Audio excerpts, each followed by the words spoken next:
To talk more about China's role in the global climate debate, we have with us Orville Schell, the director of the Center on U.S.-China Relations at the Asia Society. Thank you very much for being with us. Pleasure.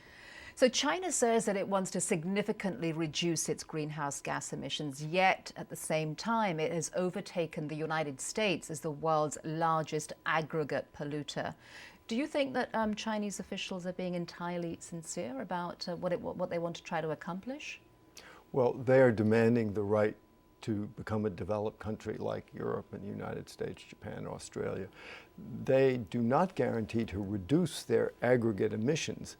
They have agreed to reduce the amount of energy they use to produce 1 unit of GDP. In other words, to lower the energy usage per unit of production. But that's still going to mean that for a long, long time, China is going to be producing more rather than less greenhouse gas emissions. And China seems to be very assertive at Copenhagen.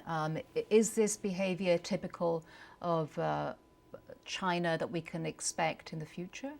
Well, the Chinese are very tough negotiators, and they tend to go to the very last minute, and very rigid. But they are departing from the whole presumption of the Kyoto protocols that the developing world must be helped by the developed world. In other words, the rich countries must help the poor countries deal with climate change. And of course, the United States did not sign the Kyoto protocols. Moreover, the United States is relatively bereft of funds at this particular point in history and not disposed to giving them to China.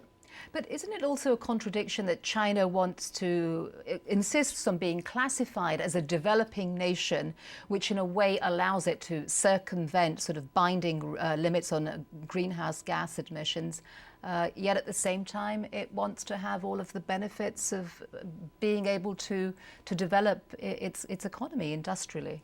Well, it definitely wants to develop its economy, and it does not want to be a developed country. It does not like the idea of the G2, the US and China, the big shots, because it sees itself still as a poor country. So it does keep its head down, and it does demand that it get help, and it does also buck against the notion that the outside world has a right to come in and inspect it and verify whether it's meeting its obligations.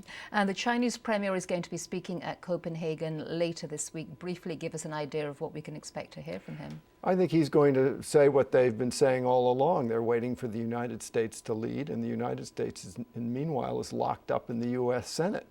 And so Obama will arrive without an awful lot that he can say because he doesn't want to get out too far in front of the Senate. I think China is not going to agree to binding limits on carbon emissions anytime soon. All right, Orville Schell, thank you very much for joining us. Pleasure.